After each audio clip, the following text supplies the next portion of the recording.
ایک بڑے جنگل میں تمام جانور سکون سے رہتے تھے۔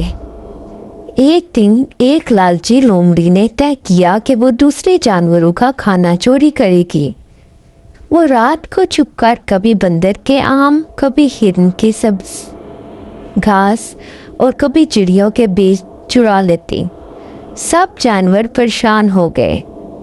آخرکار بزرگ الو نے مشورہ دیا، ہم سب مل کر ایک جنگل کی عدالت لگائیں گے تاکہ سچ سامنے آ سکے۔ اگلے دن تمام جانور بڑے درخت کے نیچے جمع ہو گئے۔ شیر بادشاہ بھی آ گیا۔ سب نے اپنی شکایات سنائی۔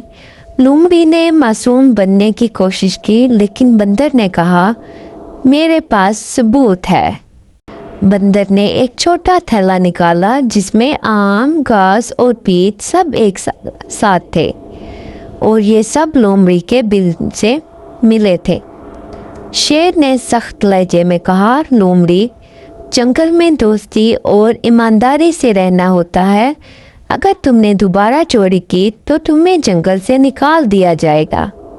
لومڑی نے شرمندہ ہو کر معافی مانگی اور وعدہ کیا کہ میں آج کے بعد چوری نہیں کروں گی اور سب کے ساتھ خوش باش اور مل کر رہوں گی اور مل کر محنت کروں گی۔